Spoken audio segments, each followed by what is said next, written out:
Welcome to Reef and Pond Wise, where we talk all about reef and pond related stuff. So if you're new to the channel and you love reef keeping and pond keeping like I do, hit subscribe and the notification bell so you don't miss anything. In this video, we're going to cover what has to happen prior to closing the pond for the winter. And as you can see, if you've been following the channel, a lot of my zinnias, my fading zinnias, are gone because it's been really chilly at night.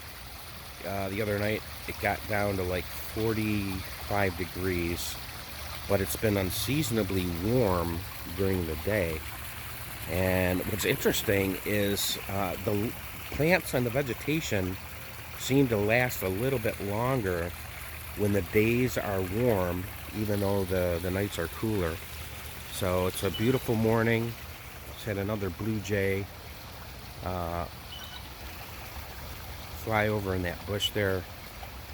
Love those blue jays. Gorgeous bird.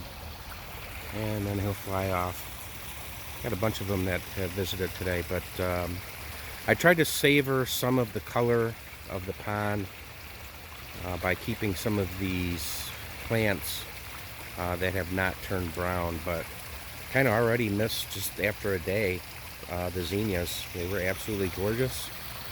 So if you go back and take a look at some previous videos, you can see how pretty the colors were with those annual flowers. So cut those back, got rid of them, and everything's looking fantastic.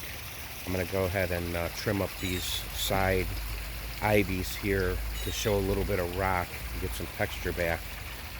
And then I'll also be pulling up these moss roses.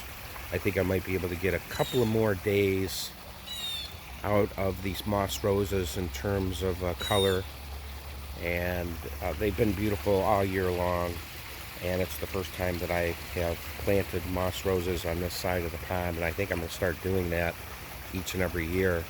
And then I've got some other zinnias that are here. These are the smaller zinnias, and I got a pot over there, and some of the other plants, like these plants here. I don't know the name of them. I've had them there all summer long. They don't like sun, they like a lot of shade, but that's been an absolute beautiful flower arrangement for that space. And so we're excited about getting things situated for the winter, and it's been a great season.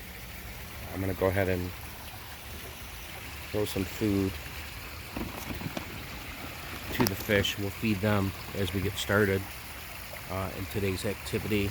But it's going to be a 72-degree day today, and here it is, the third week of October, and usually it is cold and rainy here in the Midwest. I'm in zone 6 of the United States, and so usually it's pretty cold.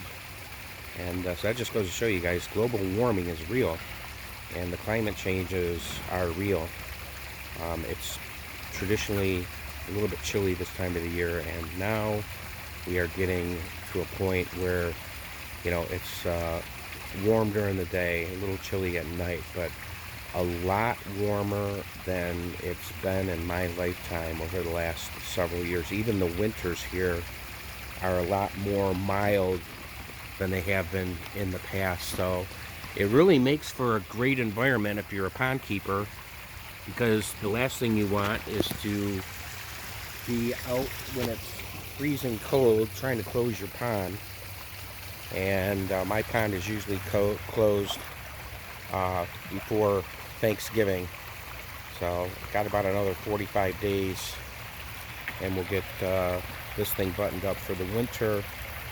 And I did a video here a few days ago about being indoors for the winter and focusing a little bit more on the reefing hobby, which I look at the aquatics hobby as a whole hobby, including and not limited to the pond and the aquariums. And then I've got another hobby with cars. So I like to stay busy when I'm home, and I get enough activity at work but working a full-time job and having the car collection that I have, as well as the fish collection that I have, it's a quality of life, guys. It's truly amazing that we're able to not only enjoy this hobby at our leisure, but to be able to share it with everybody on YouTube is absolutely a phenomenal place to be. So very excited. Already missed the zinnias. We'll be trimming up, getting ready to put our netting on here to keep the predators away.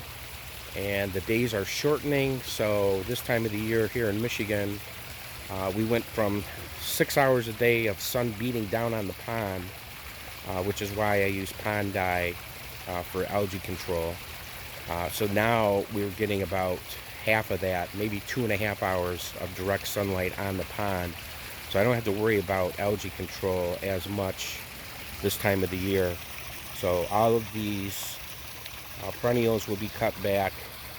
I've got my marigolds that are absolutely thriving in this cooler weather, and then pretty soon, just based on the cold weather, you can see the leaves that are starting to gather in the hanging baskets that I traditionally put around the pond for color each and every year. So those will be dying off just from the cold weather. So it's going to be a nice few days here before the cold weather really sets in, and I'm looking forward to spending time after work, before work, just enjoying the environment and keeping things moving along as we close the pond up for the winter. So guys, I make these videos for you, and if you find value in these videos, you know, give it a thumbs up, share them, subscribe to the channel, show support. It doesn't cost anything, and you know, at the end of the day, I'll keep making these videos as long as there's interest and the channel grows. So until next time, appreciate everybody watching. Have a wonderful day, and always keep in mind that anyone can build a pond. Take someone special to keep one, and that someone special is you.